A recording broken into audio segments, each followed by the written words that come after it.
Hello students, 6th class lesson 13 geography का आपका topic है। टॉपिक आपको ग्लोब से रिलेटेड। तो सबसे पहले हम बात करें ग्लोब की। ग्लोब हिंदी में ग्लोब ही होता है। ग्लोब है क्या, डेफिनेशन देखें। The earth is represented by A spherical model. एक अर्थ को हम रिप्रेजेंट कर सकते हैं कैसे, एक स्फेरिकल मॉडल के रूप में, ठीक है। उसे क्या कहते हैं, इज कॉल्ड ग्लोब। उसे क्या कहते हैं, ग्लोब कहते हैं। हिंदी में भी ग्लोब ही होता है, हिंदी में भी क्या होता है, ग्लोब, ठीक है। अब ग्लोब की एक दो फीचर्स हैं, जैसे the globe is always mounted on A stand with on it's tilted axis. ये कहता है कि जो ग्लोब है वो झुका होता है अपने एक्सिस यानी धुरी के ऊपर झुका होता है, अपने एक्सिस के ऊपर झुका होता है, ठीक है। तो उसी को यानी अर्थ का जो एक ट्रू फॉर्म होता है, जो एक छोटा रूप होता है, उसे क्या कहते हैं, ग्लोब कहते हैं। जैसे आपको बुक में दिखाते हैं, देखिए ये बुक में आपको दिखाई दे रहा है ये ग्लोब, ये वाली पिक्चर है, ये आपकी ग्लोब है, ठीक है। आगे अब ग्लोब के ऊपर जैसे हमने बुक में दिखाया, इसी तरह से ये आप सामने देख रहे हैं, ये आपकी अर्थ की शेप हो गई, जिसे आप क्या कह रहे हैं, ग्लोब कह रहे हैं, ठीक है। अब ग्लोब के बारे में हम आपको सबसे पहले ग्लोब के बारे में जैसे पता होना चाहिए, डायरेक्शंस कैसे होते हैं, ठीक है। क्योंकि डायरेक्शन का जब हमें पता होगा तभी हम लैटिट्यूड और लॉन्गिट्यूड के बारे में पता कर सकते हैं।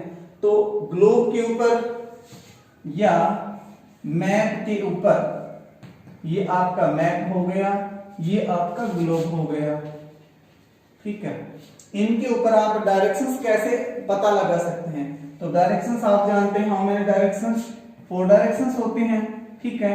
कौन कौन सी होती हैं, नॉर्थ हो गया, साउथ हो गया, ईस्ट हो गया और वेस्ट हो गया। ये चार बेसिकली चार आपकी डायरेक्शंस होती हैं। चाहे आप मैप की बात करें, चाहे आप ग्लोब की बात करें, ठीक है।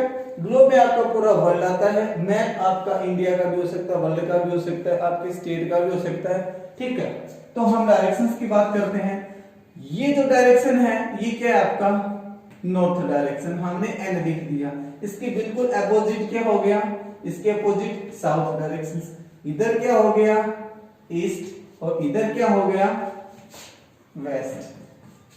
नॉर्थ, साउथ, ईस्ट, वेस्ट, क्या डायरेक्शंस होती हैं। ठीक इसी प्रकार से आपका नॉर्थ, ये साउथ, ये आपका ईस्ट, ये आपका वेस्ट, ठीक है। क्या डायरेक्शंस होती हैं।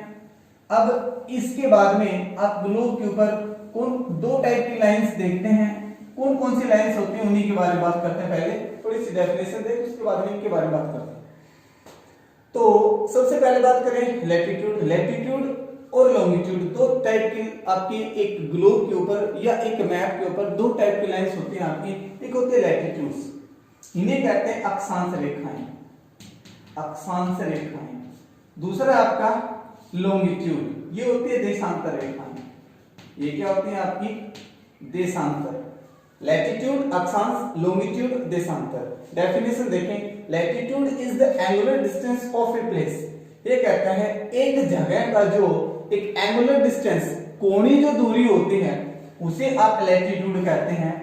नॉर्थ और south of the equator, equator के नॉर्थ और साउथ में, as measure from the centre of the earth, और इसे अर्थ के सेंटर से मेजर किया जाता है, इसे अर्थ के सेंटर से मेजर किया जाता है। अब आप ग्लोब की तरफ चलते हैं, ठीक है।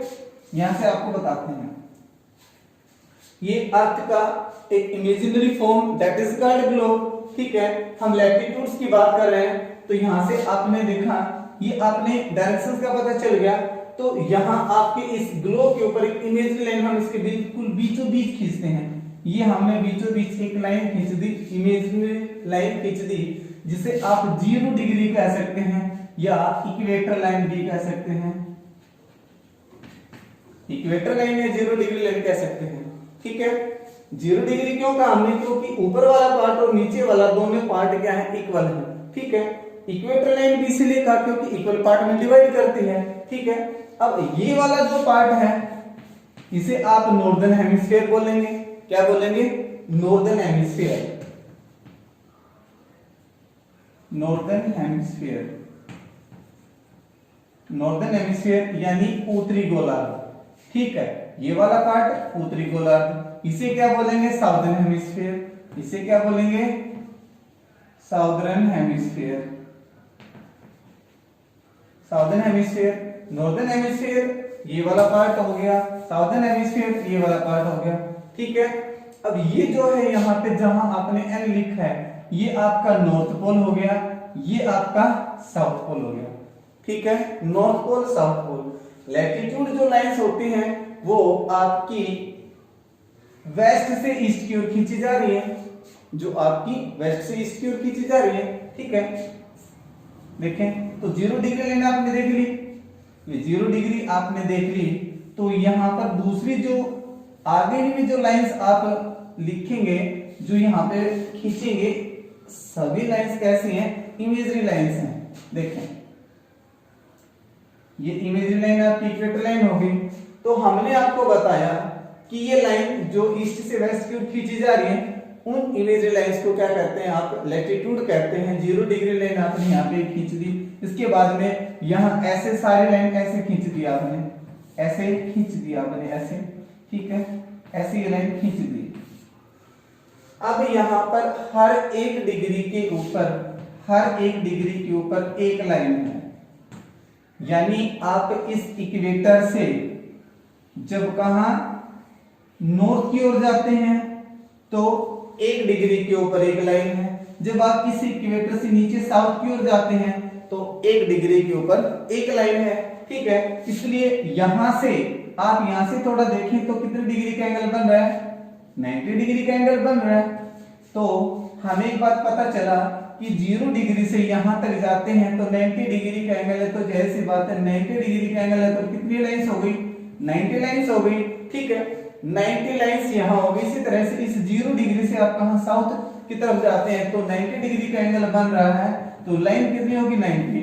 टोटल आपकी लाइन हो गई 90 प्लस 90 प्लस एक आपकी 0 डिग्री लाइन जो थी, टोटल लाइंस होगी 181। यानी जो आपका ग्लोब है उसके ऊपर लैटिट्यूड जो लाइंस हैं वो हर एक डिग्री के ऊपर एक लाइन खींची जाती है, और वो लाइन टोटल उनकी नंबरिंग कितनी हो गई 181। कितनी लाइंस हो गई 181, ठीक है। ये तो आपकी कौन सी लाइंस हैं, लैटिट्यूड्स की लाइंस हैं। अब यहां पर दो हम लाइंस के बारे में यहां पर बात करेंगे, ठीक है, उसके बाद में दूसरा पार्ट करवाएंगे। तो यहां पर मान लीजिए यहां से एक लाइन गुजर रही है, यहां से एक इमेजरी लाइन जा रही है, वो है 23.5 डिग्री एन। एन क्यों लिखा, क्योंकि ये नॉर्दर्न हेमिस्फीयर को रिप्रेजेंट करता है। एस यहां पे क्यों लिखेंगे, क्योंकि साउदर्न हेमिस्फीयर को रिप्रेजेंट करता है, ठीक है। तो 23.5 डिग्री नॉर्थ पे एक लाइन जा रही है जिसे आप tropic of cancer, tropic of cancer यानी कर्क रेखा कहते हैं। क्या कहते हैं, कर्क रेखा। इसी तरह से 23.5 डिग्री साउथ से एक लाइन और यहां से चली गई, यहां से एक लाइन और चली गई, इस लाइन को क्या कहेंगे, tropic of capricorn. Tropic of capricorn यानी मकर रेखा। क्या कहेंगे, मकर रेखा, ठीक है। इसे क्या कहेंगे, मकर रेखा। तो दो लाइन हमने बताई, 23.5 डिग्री नॉर्थ में एक जो इमेजरी लाइन जा रही है उसे आप क्या बोलेंगे, ट्रॉपिक ऑफ कैंसर, कर्क रेखा। और 23.5 डिग्री साउथ में जो एक लाइन इमेजरी लाइन और जा रही है उसे क्या कहेंगे, ट्रॉपिक ऑफ कैप्रिकॉर्न यानी मकर रेखा, ठीक है। तो हमने आपको लैटिट्यूड्स में 3 बातें बताई। इक्वेटर लाइन 0 डिग्री लाइन होती है जो बीचों बीच जाती है, उसके बाद में हर एक डिग्री के ऊपर एक लाइन होती है। 0 से 90 डिग्री नॉर्थ की तरफ 90 लाइंस, 0 से 90 डिग्री साउथ की तरफ 90 लाइंस, ठीक है।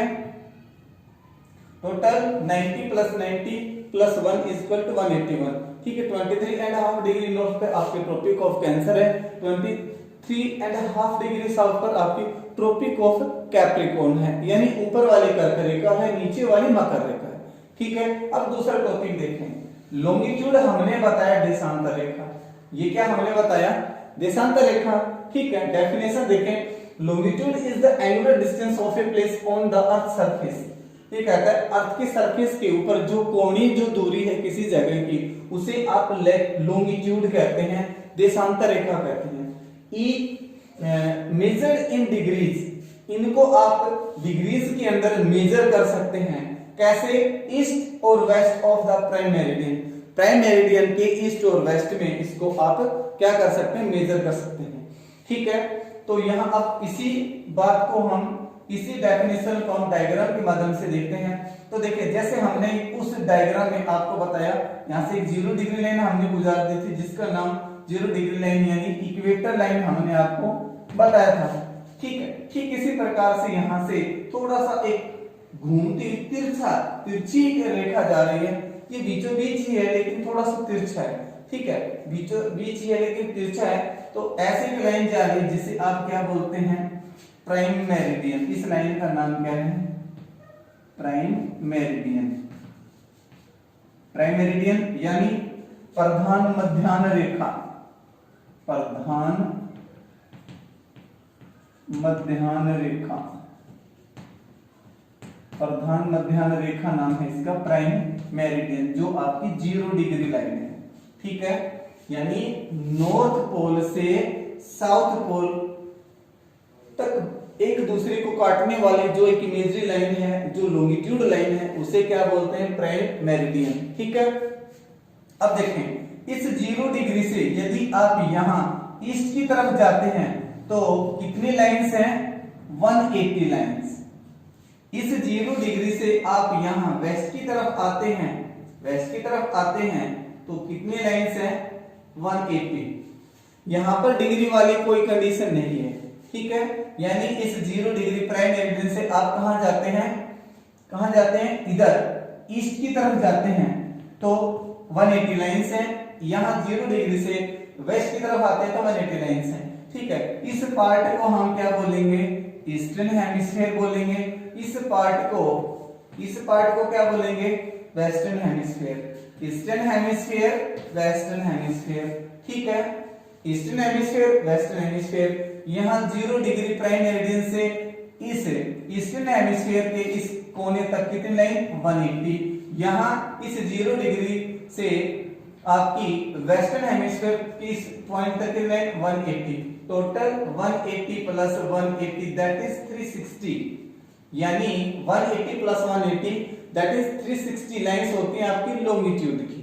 ठीक है, यहां एक चीज है, हमने बताया कि ये लाइन है आपकी कैसी नहीं है, ये लाइन आपकी हर एक डिग्री के ऊपर काटने वाली लाइन बिल्कुल नहीं है। ये लाइन ऐसे है आपकी नॉर्थ पोल से साउथ पोल की तरफ काटे, पॉइंट से दूसरे पॉइंट को काटते हैं, यानी नॉर्थ पोल से साउथ पोल के पॉइंट को छूती हैं, नॉर्थ पोल से साउथ पोल के पॉइंट को छूती हैं, नॉर्थ पोल से साउथ पोल के पॉइंट को छूती हैं।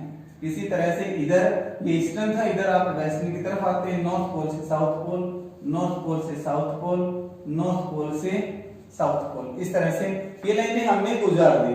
तो यहां पर आप देखें कि 2 टाइप की आपको हमने लाइंस बताई, एक लैटिट्यूड लाइंस, एक लॉन्गिट्यूड लाइंस।